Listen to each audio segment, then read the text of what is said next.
Hello everyone. I want to sincerely thank you for all your continued support and trust. Truly means a lot to me. We are still in Nairobi, Eastleigh to be precise. Here, let's go. Eastleigh's story is a compelling case of urban identity and transformation, shaped by migration, commerce, and resistance to colonial legacies.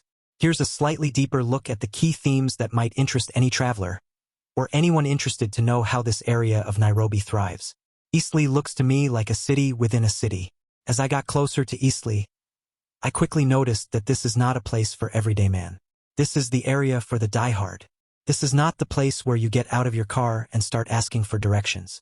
My driver would not let me get out of the car, and nor did he let me open my window. People crisscrossing one another. Lots are pushing wooden wheelbarrows. Some are having meetings straight up on the street. Some are selling. Yes, this is the place where commerce is thriving to the full. Eastleigh's untaxed millions of shillings are Nairobi's open secret. There is no hiding. This is a Somali super outpost, a Somali powerhouse. Lots prefer keeping their shillings at home as opposed to banking. How did Eastleigh came about? This is what my driver told me. Originally named after a town in Hampshire, England, Eastleigh was established by colonial authorities as a residential area for Asians and Africans working in Nairobi. The area's skyline has transformed dramatically, with high-rise buildings and dense, mixed-use developments replacing colonial-era homes. Islamic architectural elements, arched windows, rooftop terraces, and mosques reflect the Somali community's cultural imprint. Eastleigh has become a major commercial hub, hosting thousands of businesses including malls, forex bureaus, and hotels. Despite past challenges like poor infrastructure, insecurity, and police brutality, the community has reclaimed its urban space through entrepreneurship and investment. A new massive mall was pointed out to me. Again, I was not allowed to step out of the car and take a walk around this place. Eastleigh's transformation is also transnational. It's now a global Somali hub, with networks of people, goods, and capital linking Nairobi to Mogadishu, Dubai, and beyond. This diasporic influence has reshaped Eastleigh's identity, making it a symbol of mobility, resilience, and urban reinvention. Let's take a brief history of Eastleigh before the arrival of the Somalis. So, we are basically looking at the colonial-era residents. The area was established in 1921 as Nairobi East Township. Eastleigh was designated by the British colonial administration for Asians and elite Africans, particularly those employed as clerks, builders, and shoemakers. It became a Kenyan Asian enclave, with many families settling there due to its proximity to the central business district and its relatively affordable plots. After Kenya's independence in 1963, many Asian families migrated out of Eastleigh, either relocating to wealthier suburbs or leaving the country altogether due to political and economic uncertainties. The vacated properties were gradually acquired by Somali traders and migrants, many of whom were Kenyan Somalis or refugees fleeing instability in Somalia. While Eastleigh is now predominantly Somali, some indigenous Kenyan families, including Kikuyu and Luo, still reside in the area, though often in smaller numbers and less visible roles within the commercial ecosystem. The transformation of Eastleigh into a Somali-dominated business district led to displacement through market forces rather than forced eviction. Rising property values and commercial pressure made it difficult for non-Somali residents to maintain homes or businesses. The Somali community's arrival brought capital, transnational networks, and a new architectural and cultural identity to Eastleigh. This shift was not just demographic, it was economic and spatial, turning Eastleigh from a quiet residential zone into a high-density, high-traffic commercial powerhouse. Eastleigh's transformation into a Somali-dominated commercial hub has had profound ripple effects across urban planning, social cohesion, and political representation in Nairobi. Let's unpack each dimension. First, we have bear in mind that urban planning and growth are all happening without real governance in this area.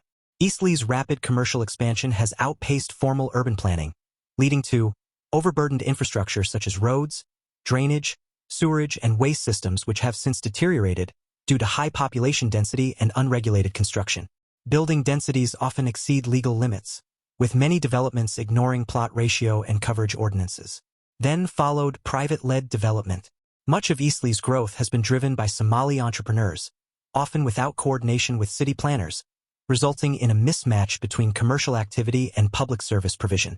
Despite planning gaps, Eastleigh's economic boom has attracted billions in investment and contributes nearly 30% of Nairobi County's tax revenue. We can see resilience amid stereotypes. Eastleigh's demographic shift has created both vibrant multiculturalism and tensions. We can see the Somali identity and pride. The area is often called Little Mogadishu, reflecting its strong Somali cultural presence and transnational networks. And there has been stereotyping and scapegoating. Following al-Shabaab attacks, Eastleigh was targeted in security sweeps, with thousands detained and hundreds deported. Despite many residents being Kenyan by birth, locals admire Somali traders' discipline and entrepreneurial spirit, which has helped reshape perceptions and build informal respect across ethnic lines. Yes, there are ethnic tensions and rhetoric.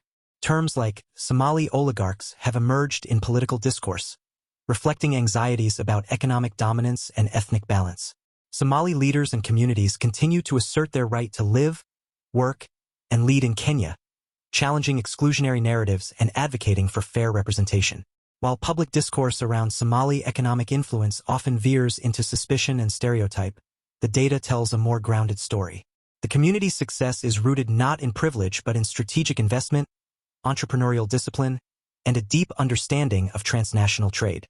From retail and logistics to real estate, Somali-led enterprises have played a pivotal role in modernizing Kenya's urban economy and generating employment across ethnic boundaries.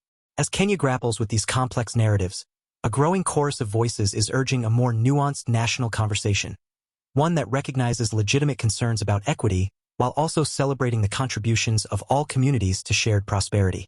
This ongoing debate reflects a deeper tension: how to balance recognition with inclusion, and how to ensure that Kenya's pluralism becomes a source of strength rather than division. The path forward demands inclusive growth, thoughtful leadership, and a commitment to dialogue that transcends ethnic fault lines. Beneath the macroeconomic debates and political soundbites lies a quieter revolution, one unfolding in the alleys of Kwamembe, Eastleigh's bustling mango market.